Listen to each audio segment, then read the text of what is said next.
It's me, it's the one and all Paul Franz, welcoming you to Starfleet Universe On Call. And tonight we've got Doug. Say hi, Doug. Hi, Doug. And we actually have multiple people also on the voice chat for this. We have Iggy and Mad Cow, and if I recall correctly, Mad Cow is Russ. And I forget who Iggy is at the moment. But anyhow, welcome all. And Merry Christmas and Happy Hanukkah. Obviously, well, when most people actually listen to this, Hanukkah will be close to being over. I know Hanukkah is this week because my brother-in-law is Jewish, i.e., so my wife celebrates that with them. My understanding from her, she did not become Jewish, but she celebrates it with her sons and her husband, which is fine. Oh, he's over here too.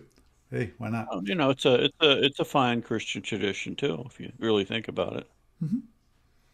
Depending on your denomination. So there you go. So happy Hanukkah, everybody. Merry Christmas and happy other holidays that may be there for you.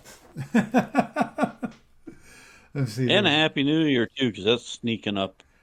Yeah, Sneaking up right and afterwards. thank you for reminding me, because this is one of those weird years for y'all. Weird years for me.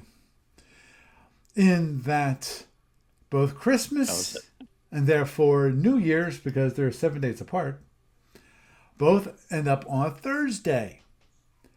Because of that, I will not have a podcast, because I record them on Thursday nights, until the new year. So just a reminder, this will be the last one until the new year. Wow. In that case, I will join you again and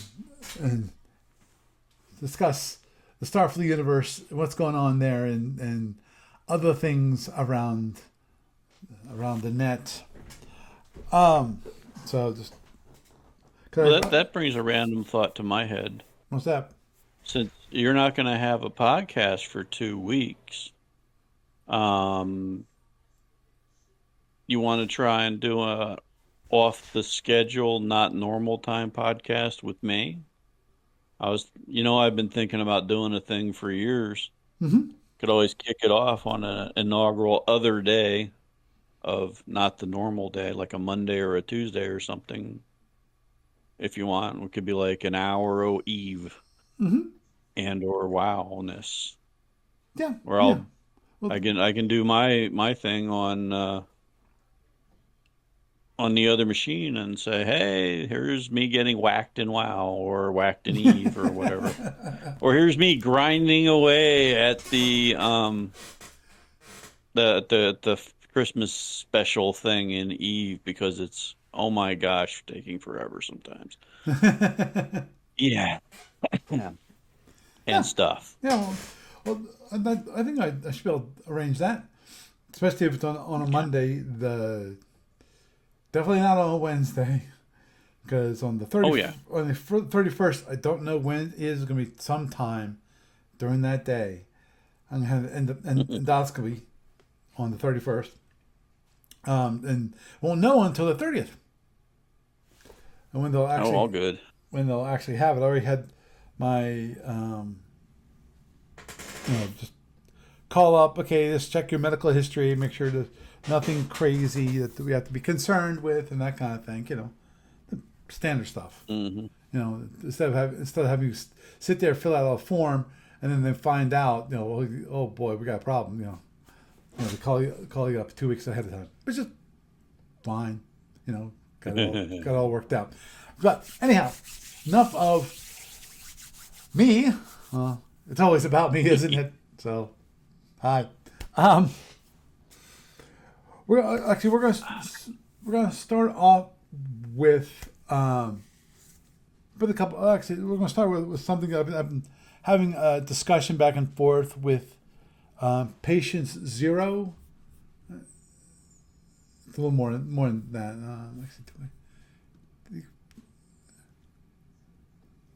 Let me just look at this for a moment.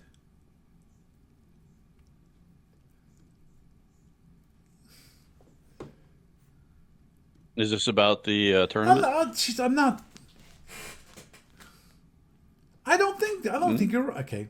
Sorry, forgive me. I What? just looked it up because we're in the middle of this thread. We've been discussing. Uh,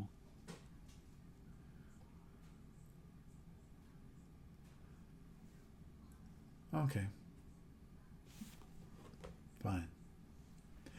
We're going.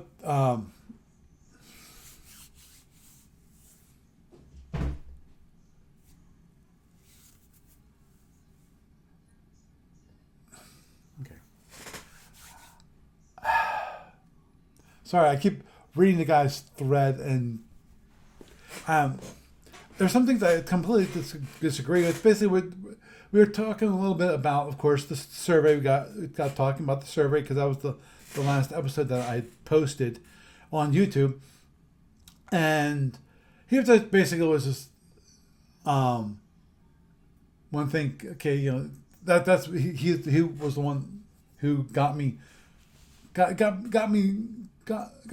brought the idea forward that I should create an actual survey because the big thing mhm.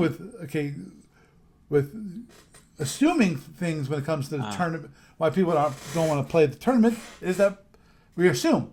We need to find out data. We need to find out what there actually is, at least to the degree that we can. And one of the things I also mentioned to him is like, I'm not gonna post this up on Facebook because what's the point of posting on Facebook the survey for whether why you don't want to play in a tournament if you're not willing to play using the client, because you have to be able to, you have to at least want to try the client for me to even have, I think, to have a valid input from you, because no matter what you do when it comes to the tournament, you're gonna have to play it using the client, and then he well, there may brought be a lot of people that don't even know about the client that on is Facebook. that is possible. Though we do have, of course, we have the one page for SFB Online, and also we have the SFB Online Start for the Battles Online actual group, Hmm. which I didn't start. Somebody else started. Oh Um, no! Plus, there's tons of other groups out there, so yeah, and there's some. I know people there's. start their own thing randomly here and there. Oh yeah, agreed. But another one, he was talking about, which is, a Vassal module, and I already mentioned to you, how I thought that basically I felt like that the reason why he wanted a Vassal module was something because he wanted something that was free, Hmm. and he was just his latest reply, which is, I would not dismiss the Facebook crowd so easily as unwilling to use the client. While I think more would be participate online if there were a Vassal module, I don't think so. There was a post just today, I think, that about someone using it but wanting to use small ships until they got a hang of it. That kind of proves the point of people. Okay, where? Okay, I'll check Facebook this on the Facebook groups. Um, Well, you can use the right. client for pretty much anything. Oh, agreed.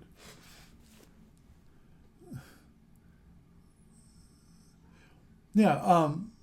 Because currently the only free ships are cruisers, meaning that if you don't pay for it, the only ones that are available are the there when it comes to there's two cruisers when it comes to the Federation Commander game, um, game window, that not game, game rooms, and then we have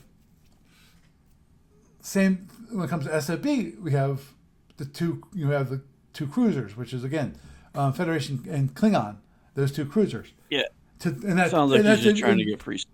right, and that's But if you want free, you can do that. If the idea is to learn how to use the client, possibly how to use.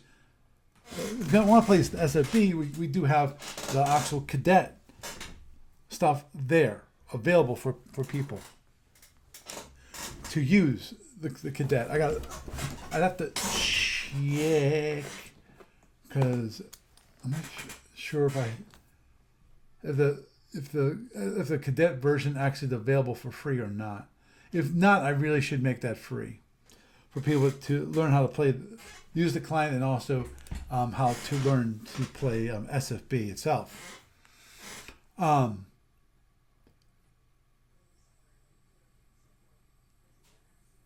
And I have to look at the post itself and whether it was about the online client, because right, okay, definitely was online client, because if there was a volume, there would be I think there would be more participation if there was a Vassal module. My question is, okay, when it comes to the Vassal module, because I looked at it, and again, it's in a way it's based off the same platform for the most part, which is Java. It's just, and if you want to do any graphical thing, you have to do it in Java, and use it, and it would probably look the same way as it did on the online client. When it comes to the look of any EAs and the ships, in theory it could be graphical, but again, the one thing that, even if I did a Vassal module, the one thing I'd have to do, because of its IP, the intellectual property, I can't give the stuff away for free. That must be paid for. I need to pay the licensing fee to ADB. So I need to have people that I can have it, so the Vassal module requires you to have a login to use the module. In which case, it had to be a paid for module. Mm-hmm. So if the expectation that if it's Vassal, it's going to be free, that would be an incorrect assumption. Yeah. And an assumption that how it looked would be different. Yeah, the way it played might be different. And because the one thing that I have to double check with the Vassal module and using Vassal itself. The big one that I looked at this many years ago now. I looked at Vassal, building a Vassal module, and what it takes and what's available and so forth. And the one thing.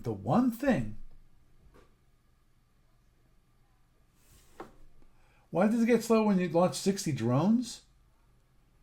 Probably resources. I'd have to check this. Because you launch 60 drones and it's not magic. Yeah, Iggy says Vassal is not as good as SFB Online.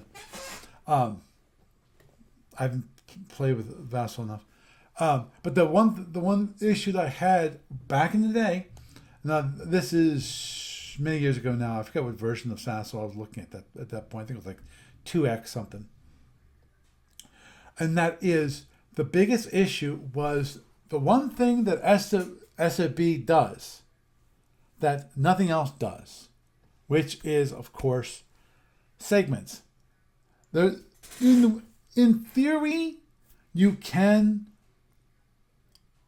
implement it.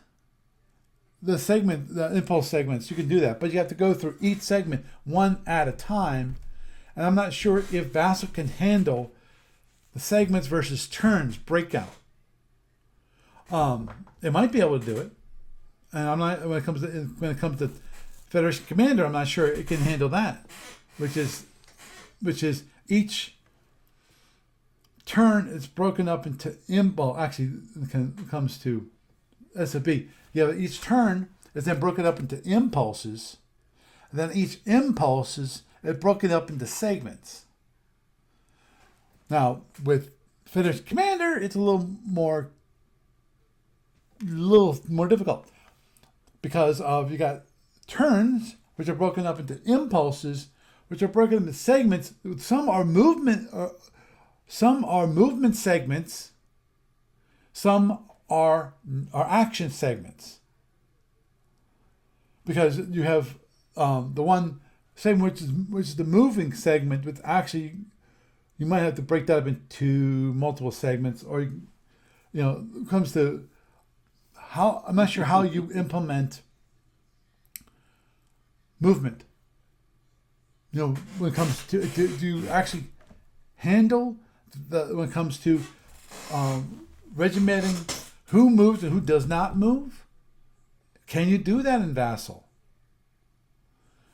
And yeah, I know Vassal is currently 3.7. I think it's mentioning that. Yeah, I noticed that was on the website today. I wanted to look at it enough to have a better discussion about it. But as I said, it's been a while and things have changed a little bit. And I know, I understand, Nikki, that I think it's silly to duplicate that for SPL9 and in Vassal. The only reason I would even attempt to do anything with Vassal would be just to see how hard it is. Obviously, the one thing before I do anything else, before I didn't even touch one bit of code in Vassal, to make basically it's Java again. The look and feel for the attributes, because they say they have traits. It's what they call them. They call them traits, and each trait has what's called a decorator. And that decorator, my understanding is that each trait has a decorator, and the decorator is basically a way of viewing that trait. Now, I'm not sure how that integrates with the Vassal engine itself. I'd have to look more closely into that to see how that works. And I'm not sure the one thing they mentioned, which of course is the .vmod file, which I'm not sure what I'm assuming it describes your module. I'm not sure what actually is in that file and what's the format of the file. My guess, it's probably like a property file. I have a hard time believing at this moment in time that it's an XML file. It could be. I don't know. The one thing they did mention, I did see, which was that any module that was created for version 3.7 of the Vassal engine is incompatible with any earlier versions of the Vassal engine. Oh, vmod is just a zip file? Okay. Okay. There's some details about Vassal I'd want to know about. Basically, when it comes to Vassal, if the Zmod is just a zip file of it, okay, what's the descriptor file? Is that the build file, that XML file? Is that what that is? It's in the vmod that describes traits and decorators and things like that. Yeah. And of course, then there's the one thing that I don't think it can do: secret and simultaneous. Because especially when it comes to, I know one thing which is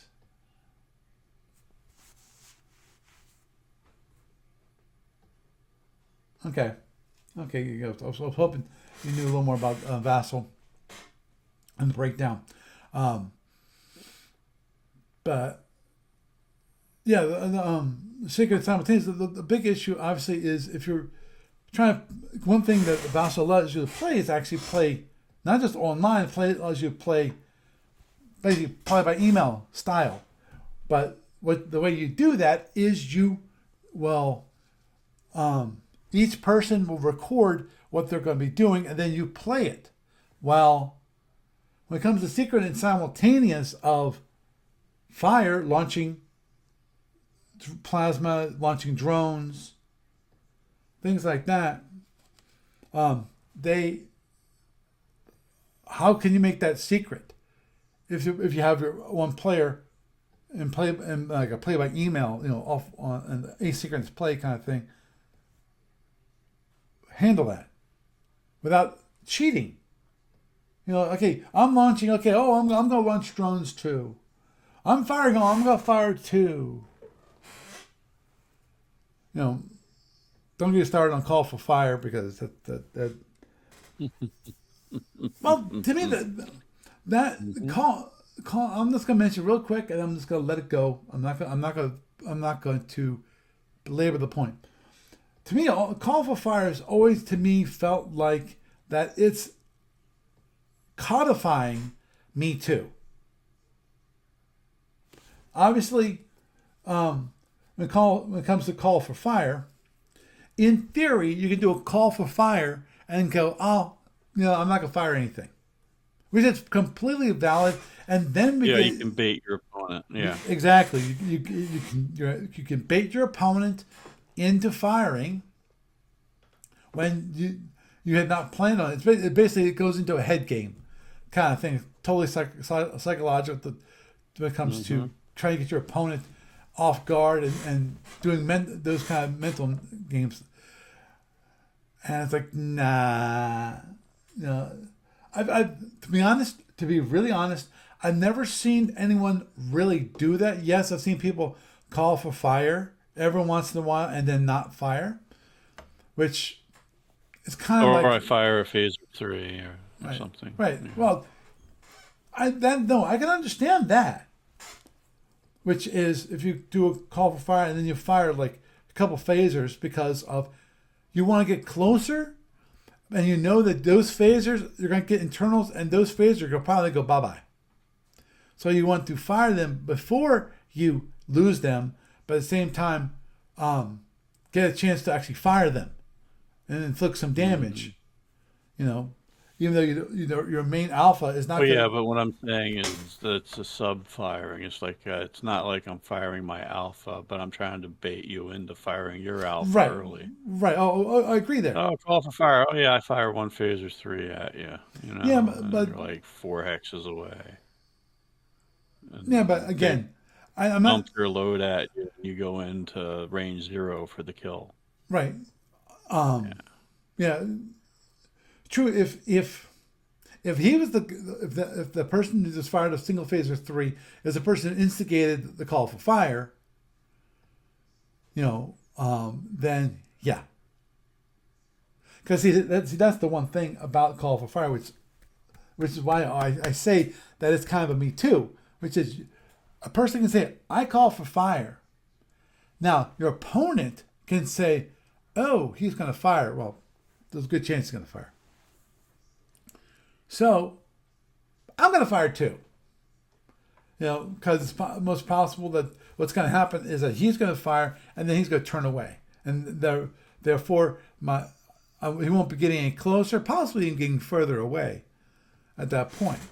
I'll make sure I get the closest shot at him as possible.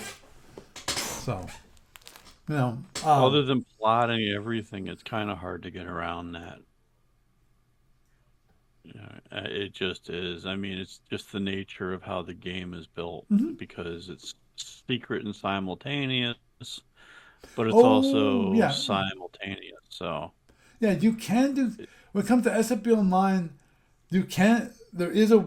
I mentioned this a few weeks ago actually, because when we were actually discussing call for fire and versus pure impulse activity, and at one point when that discussion was hot and heated many years ago, I've I actually could look up because I did archive. I archived the whole Mhm. discussion thread. I still have a copy of it. I've never gotten rid of it. I when it comes to the discussion board, I archive them and I keep them for future not well future reference Print that basically, sucker out and use it for wallpaper. I possibly. mean, you can pace back and forth and read the things off different parts of the wall. Yeah. Get like a little exercise in while you're getting all worked up on it. Hmm. But anyway, yeah, yes. It was pretty intense to the point where ADB had its one. We had to move it to its own separate topic, and one we had to make sure people were being nice. Otherwise, you want to talk about that's one way to get yourself kicked off is to be very Overly, overly passionate. overly passionate. Yeah, and start calling people names where that. See, that's the one thing I like about the discussion board is that it is moderated. ADB and Gene and so forth, they will kick your ass out. Mm-hmm. If you are being If malicious, you're a jerk, you're being yeah, a jerk. you're a Yeah, jerk. you will be kicked out. You know, and could be knocked off and to me that's completely and utterly valid. If you want Oh yeah, if you want it's to the harass discussion somebody forum. online, don't I will not participate in that. It's a discussion board, not a back alley. Right, So there you go. right. Which actually that's the funny part is that the patient zero was mentioning that um, you know that he figured that if we had if him and I would have a discussion on the discussion board, we would he would be kicked out. And it's like, well, dude, I'm not sure what it said about you. But, When it yeah, comes, that's basically it. if We've all known people like that over the years. yeah, and I've known a couple people that got kicked off because of them just being basically overly aggressive jerks, assholes. Yeah, Basically. not everyone thinks like me. How dare you? Let me get my hammer. Yeah. Okay. Yep. Exactly. And Yeah, here, and let that, me show you a different hammer. It's called the band hammer. yeah, the funny part is I think he mentioned that Paul Scott created an alternate board, which I don't remember that. Oh, good Lord. Yeah. No, because I, Go I have was, your mud rat one over there. yeah, because obviously I wasn't part of that board, so it's like, I'm not sure who he told the board about because I don't think he told me about it. So probably because figured There's I a was super secret squirrel board. yeah, probably thought I was like in ADV's back pocket, and I would quote unquote rat him out. I'm not sure, whatever, Oh, good Lord. whatevs. I'm not going to go there. But Yeah. here's the thing: is no matter what, he said, that people don't not having the patience to learn the client. Well, they got have patience. People have to have patience to learn Vassal. That engine, how that works. Dude, if you can learn SFP, you've got the patience to learn pretty much any damn thing. I That's just a check your damn logic moment. That's yeah. What yeah. you said with the Vassal. No, that applies to SFB to start with, and he's complaining about that. No. Just there's a certain point where you have to say no. Get over yourself. Right. And That's basically that. but I told him, and I do plan on doing this, which is creating a separate survey about the client Hmm. and Vassal module and so forth. There are people familiar with it. Would they like to see that? What and if so, obviously, what are the things that you don't like about the client? I think, and this is one thing that I said that's one thing I would be willing to post on Facebook because I feel like that would give me good input. That would give me actual data that I could use to help improve either the client or improve the direction of what I'm doing. If a lot of people say, yeah, I use Vassal all the time for playing X game. Because obviously they're not playing SFB, but they can play, there's other games that are available on using the Vassal Engine. That's, Hmm. that's one thing, actually, let me go over there for a moment. VassalEngine.org. And I think, let me go to S.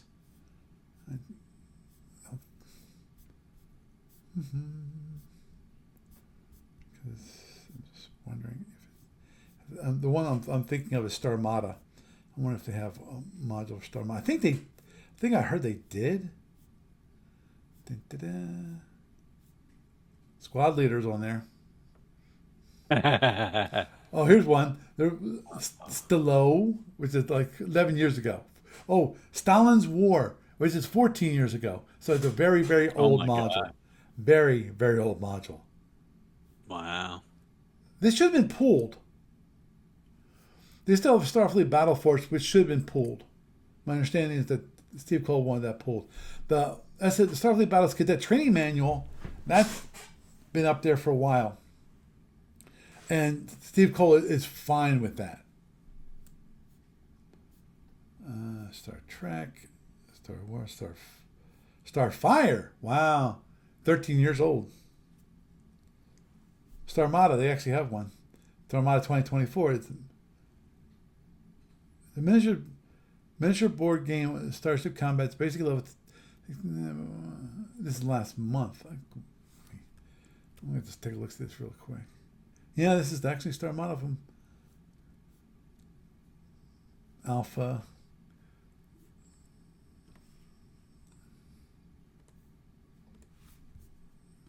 Interesting.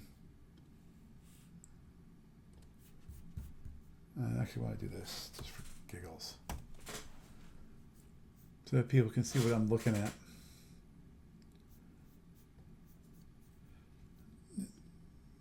Planets, and this is stuff that people imported.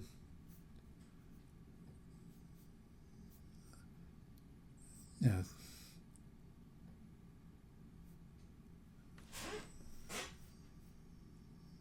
Right.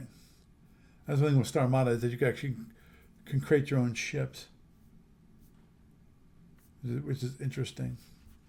And then an old one, which is Starmada, which is 15 years old, which is wow. Yeah.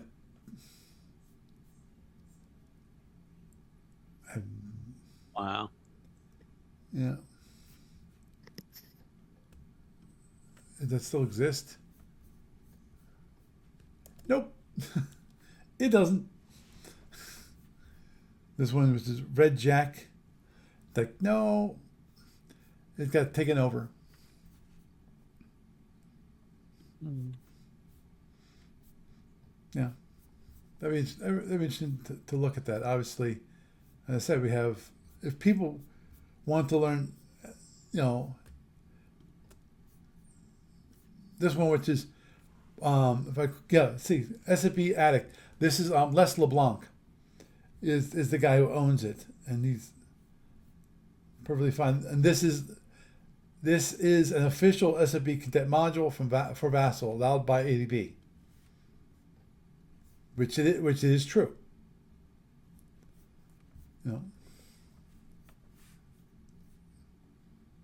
I'd be careful with these. Paramount ever got a hold, you might be a big, deep doo-doo. Mm. My question is, how does he handle firing? Here's the impulse procedures. Bum, bum, bum, bum. Move ships, move shuttles. Bum, bum. Resolve. This showing. And there's the impulse chart. I'm not sure how that works for him. Let's look. And there's weapons charts. I'm assuming that you actually have to. I'm not sure how you roll dice in Vassal. No clue. Yep, and my Never touched it. right. Looks like he's got some boards already pre-built in, but it'd be kind of cool. I'd have to look at that to see what he did with. Because the big thing for me would be, okay, you can. I'm not sure how his SSDs work, because obviously he's got these three, and I'm assuming those are for three different ships that he's created. These are cadet versions. And when it comes to, okay, you can apply pretty. Mm,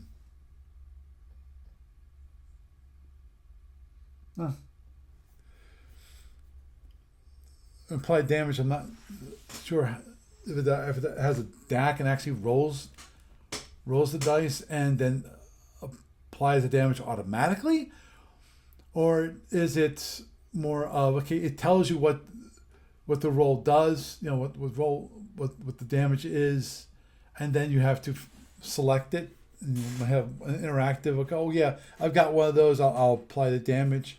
Basically, how smart is this? Are the SSDs? That's the one thing I'd want to know. But obviously, he's been keeping basically up to date. It's only 3 years old at this point.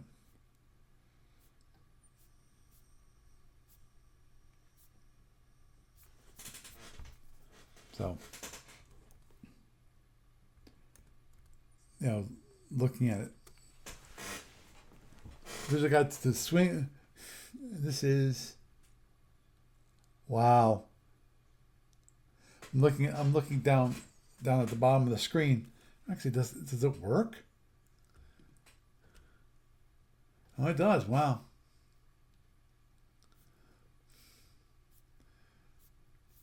This is basically the visual guide from, as you can see, web.mit.edu. This is about, and then. Oh, so you're kind of on your own. Yep. Right. Well, you have to create. Yeah, you have to create your own screens. You have to develop. The job, the different things in Java. So interesting. I might play around with the Vassal Engine just to see how it works. I know I looked at it before, and there are certain features that I would love to implement. There's one thing I would really love to implement, and I worked on it many years ago, and then I'm not sure if Java changed or it stopped working, which was the whole idea, and I got the idea from Cyberboard. That is the idea, instead of you have this big long list of all of the ships. What you would do instead of grabbing it from a big long list is that you'd have your little tray, and then you click on the icon that, the ship you want to add, and you click and you drag. And then it pop up, and then you have to give it some information about that piece. What is the heading, A, B, C, D, E, F, what are the refits and so forth that would then have to be selected. So things like that was one of those things that I was thinking about doing many years ago. I worked on that quite a bit. The idea of clicking and dragging it onto the board. I'm not sure where it is at the moment, and I'm sure some of the code is still there on the online client, but I have not worked on it for ages. I feel like the biggest issue for using a tray is that the number of ships that are available are just insane. And actually one time on an online client, actually, is that still an option? I'm going to do this, and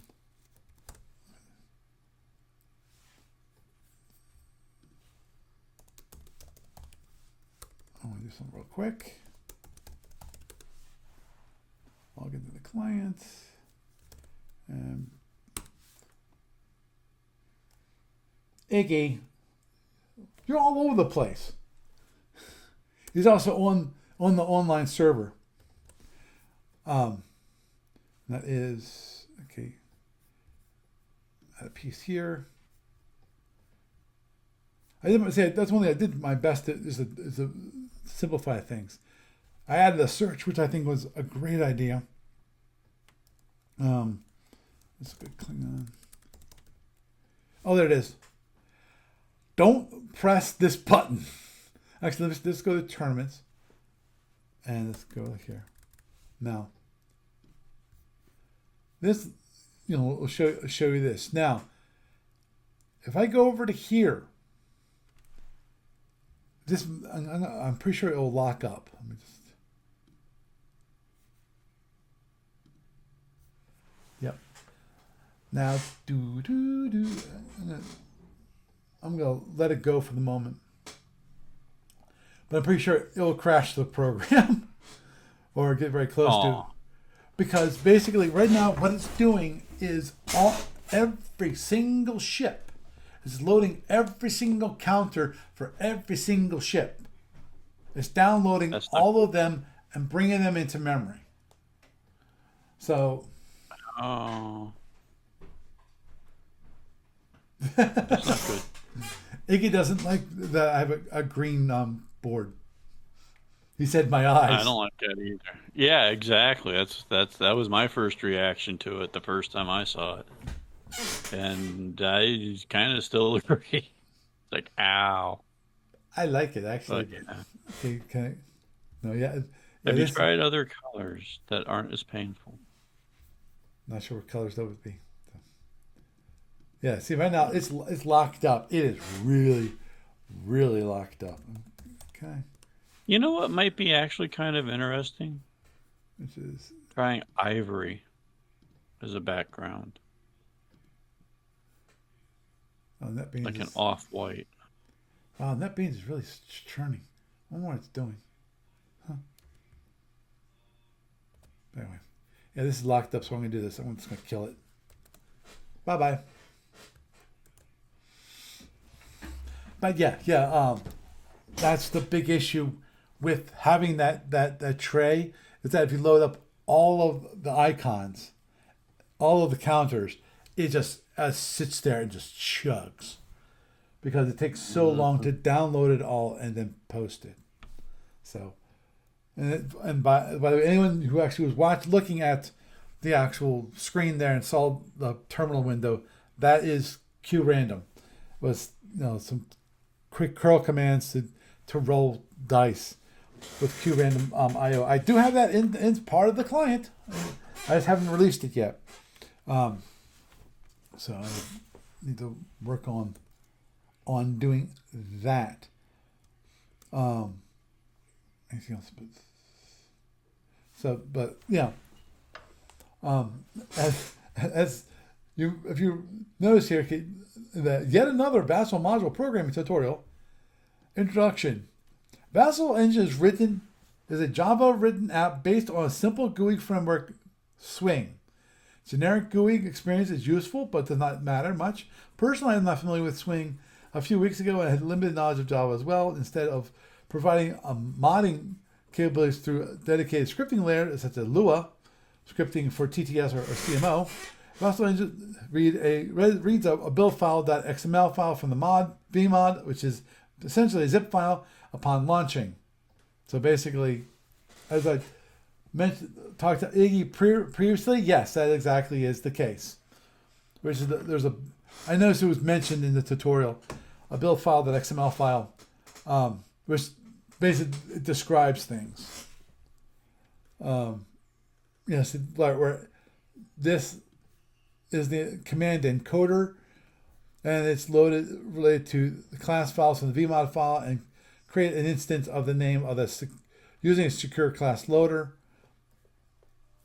which is interesting. I'm not familiar with secure class loader. I gotta look at that. I use a class loader. Those instances are registered and create a custom UI, because actually the thing is, because of SAP Online Client, it basically works to the same degree, the same way, in that each game room is a different module, and it's loaded separately in the client. You just don't see it; it's not exposed. And that's how it's. And I have a descriptor file, and actually, part of the descriptor is just the actual jar file itself. As part of the jar file is, for those of you who know any Java, there's a part of a jar file that's called the manifest file. And I add as part of SOP Online that jar file has a manifest file. And the manifest file tells you certain attributes of this game, this game module, and that what interacts with things. So, and actually, if you ever looked at the client, we got to talk because, like, how did you get access to the code? Actually, there's one way of doing it, which I've not locked down, and I don't think I really should. And because we tried this a minute ago, which is obfuscation of code. In theory, you could decompile the client if you really, really, really wanted to, and find out how it worked. If you really, really, really, really, really wanted to, you could do that. Because it's Java, you can do that. Actually, we long ago and far away, as part of my day job, we actually did obfuscate the code for a while. The biggest issue with obfuscating code is that there's certain things that we did, which was because of the way Java is, and we was like, great, we can do this, which is the dynamic loading of classes. You can compile them and never load them, and just load them at a certain point. Well, the thing is, you have to know what the name of that class is, and obfuscation changes the name of the class. So we decided, we actually decided later on, that was a bad idea. We're not going to do that anymore, which I think is a great thing, especially if you lie. And geez, a lot of applications and things like that rely on that dynamic nature of Java when they're written in Java to load things, and so there's some other. I'm not sure if you can do the same thing in Python. I don't know.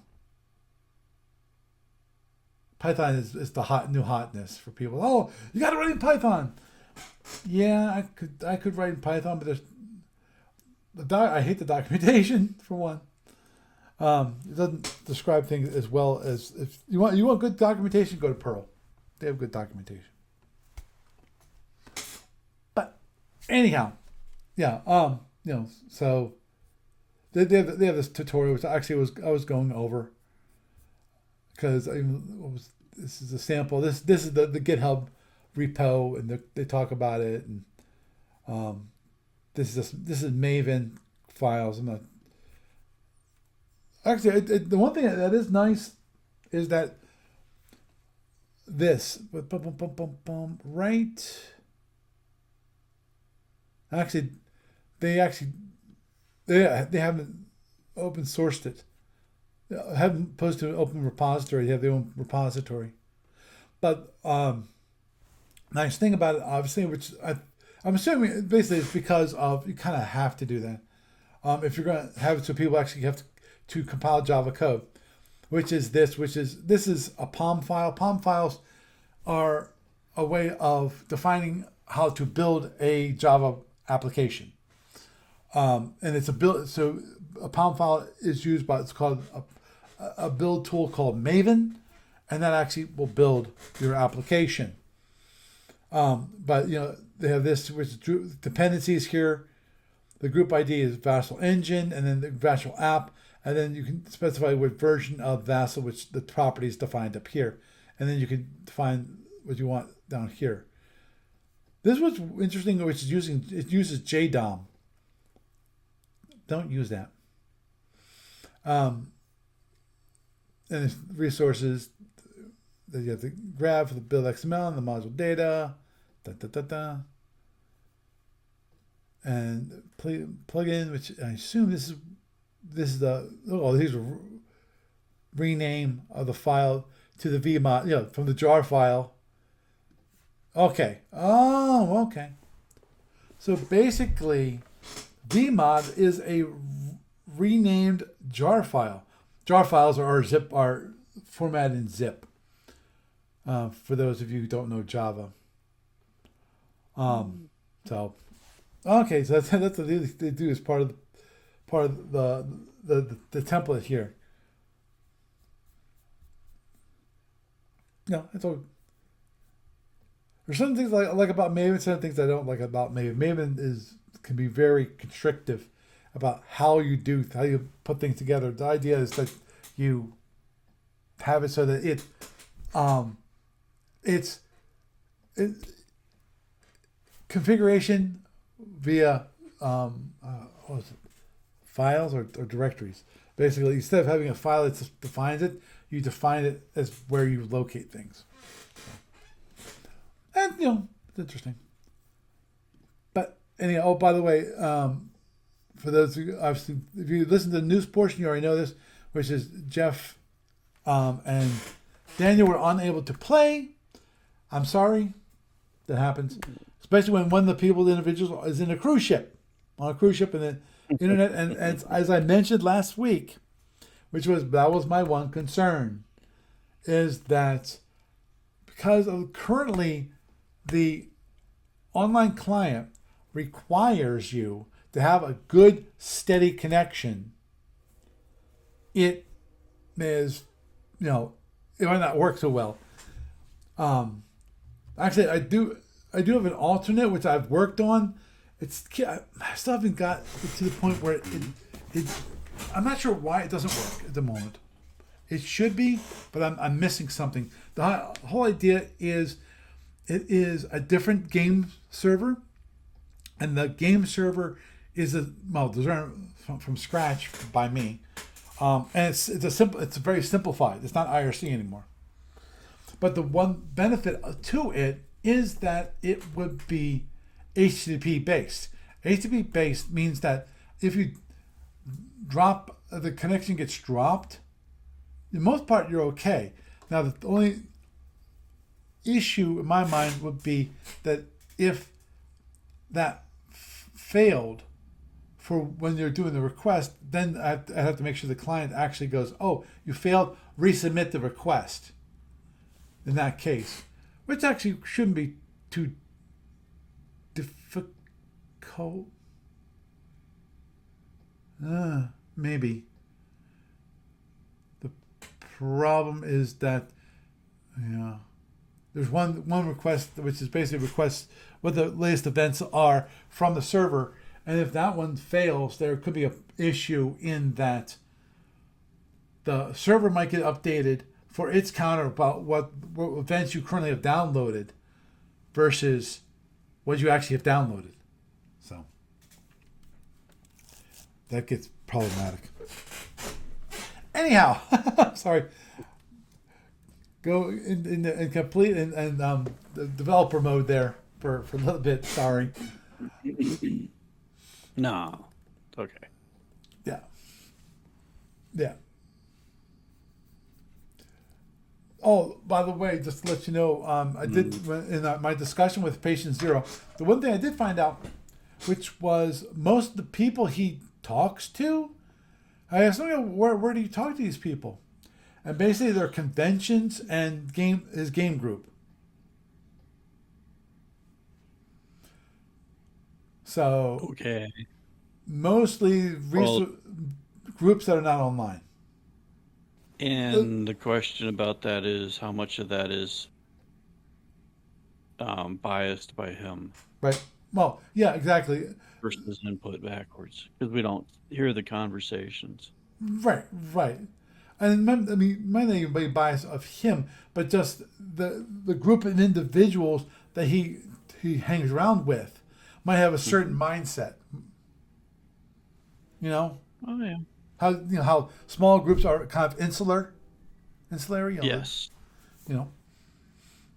And so that Totally that get it. might skew their thinking and so forth. So I don't hold it against them because hey, we all need to have different views. I think that's a great thing. Yep. So Even 7 or so weeks to gamers. I know. Did I mention it gets that close that quick around the holidays? Yeah, and considering that we won't have a new episode for 3 weeks because because Send 1 me a week, 2 schedule. weeks, 3 it'll be 3 weeks because the next 2 weeks next week is Christmas. Week after that is January 1st, New Year's, And then, of course, the week after that, that's actually going to be January 8th, which is going to be 3 days after my brother's birthday. Oh, Now, hey, I just realized something. New Year's Day. It's not New Year's Eve. true. In theory, Could be, get your nice good day of sleeping in and yeah, get up and still do it. Yeah. that's true. Are you going back to work on Friday afterwards? No, Or do you have the whole week off? I got the whole week off. The whole I'm taking off the January 2nd. Actually, I'm going to be heading out for camp. I'm going to do some more camping. Yeah, just looking at the schedule there. Well, if you're camping, there's that, but yeah. Oh, it's yeah. like, Oh, the hey. second. Yeah, I'm going to be gone. Second, third, and fourth, I'm gone. There. But the first? Yep. Understood. That's Yeah. not the 31st. True. True. I might actually be willing to do a podcast on the first. Okay. Woohoo! So I take back what I said earlier. Yeah, I just opened it up and looked at it and saw that. And I'm like, ooh, Yeah. Yeah. okay. Yeah. I plan on heading down to Maryland for camping this time.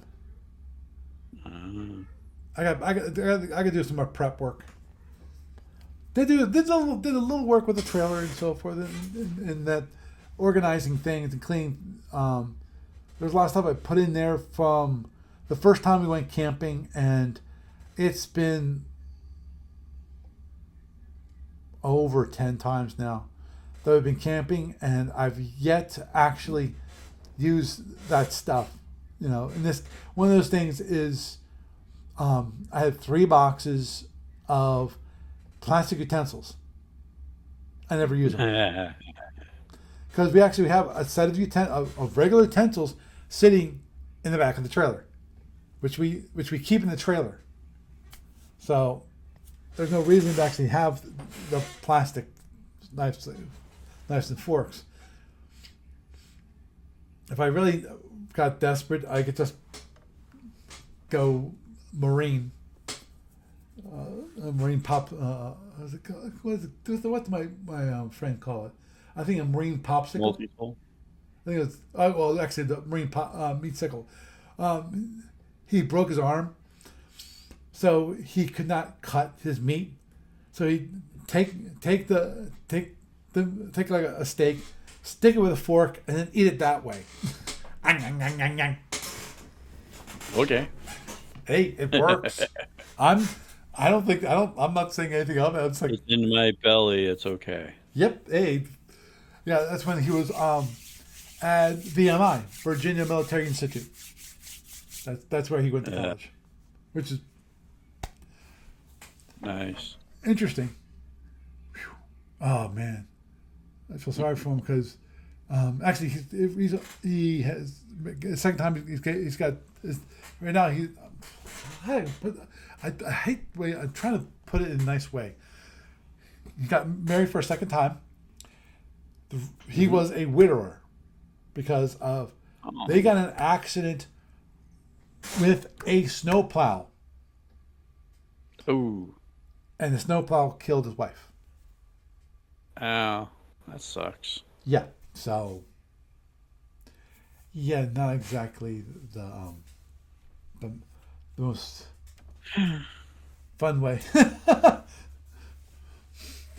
I'm sure he went through therapy for that. I know I would. Yeah.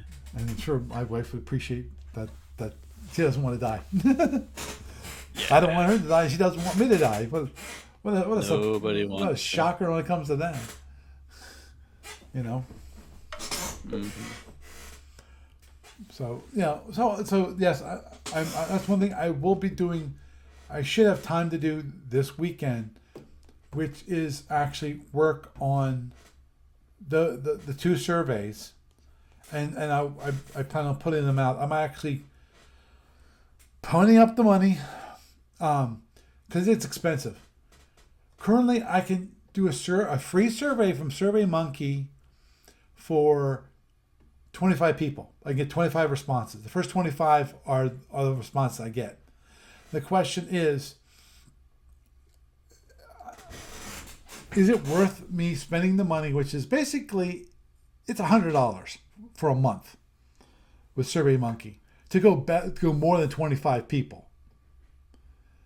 How many people do you really expect to have answer it? That's the question. Well, look, not yeah. That is the question. How many people do I expect to have answer?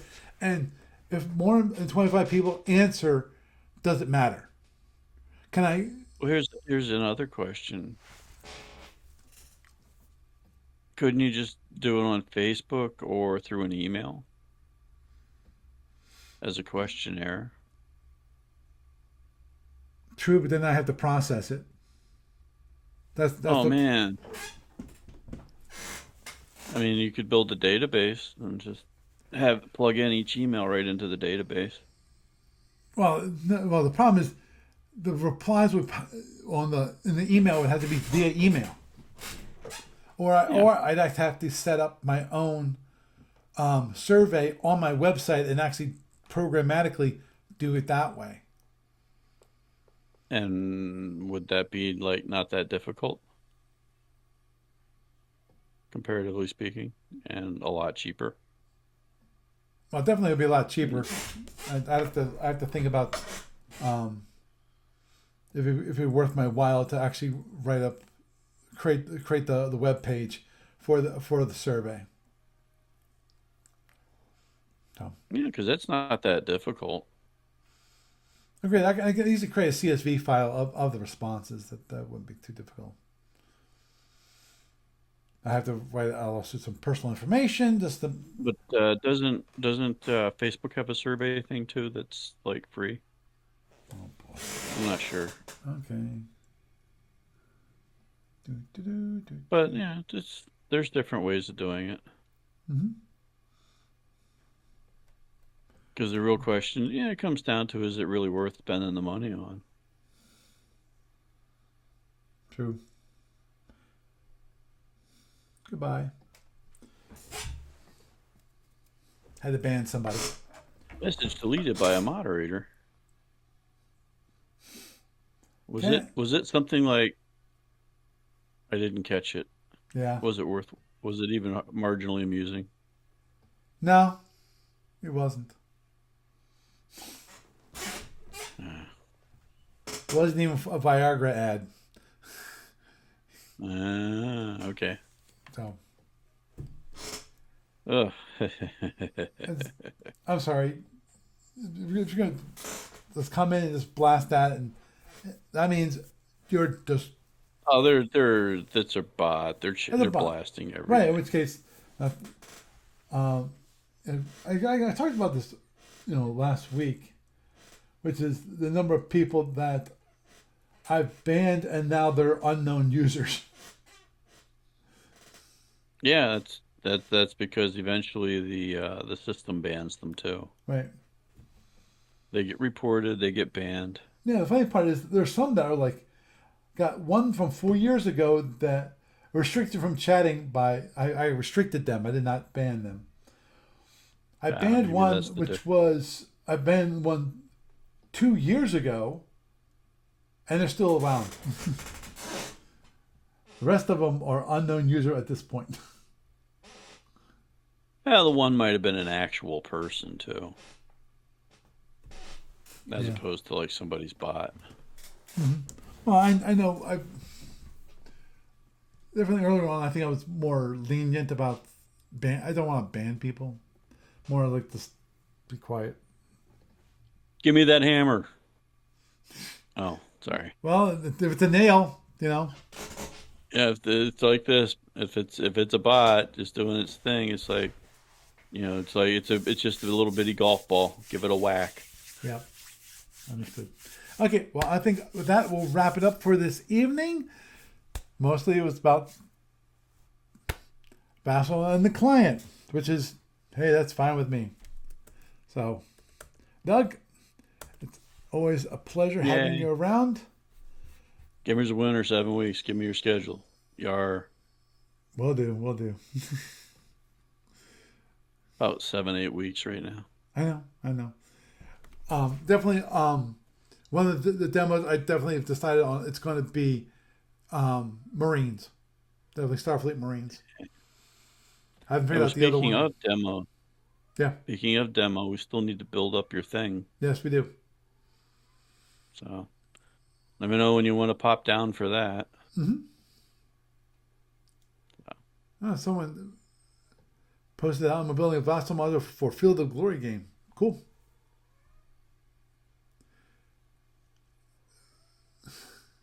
But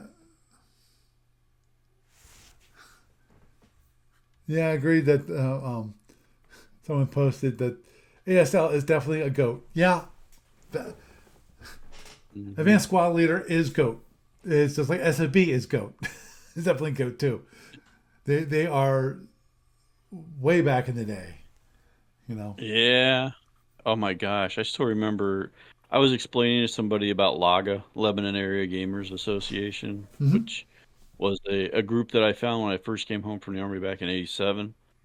And one of their things was, that table I have that's in storage, Mm-hmm. I bought it from them when they broke up as a group. Oh wow. Yeah, and the benches that I used to have that were lost when we got booted from my mom's house, Mm-hmm. that we moved from my mom's house to the house in Harrisburg and back into my mom's house. Yeah, those came with it too. But no, they would have an ASL event. I mean, I found them because I was looking for SFB players and they had some out there. Mm-hmm. But they would have like multiple ASL games going, and I remember one weekend they had a big weekend event where they were fighting like a German versus Russian Eastern Front kind of setup. Wow.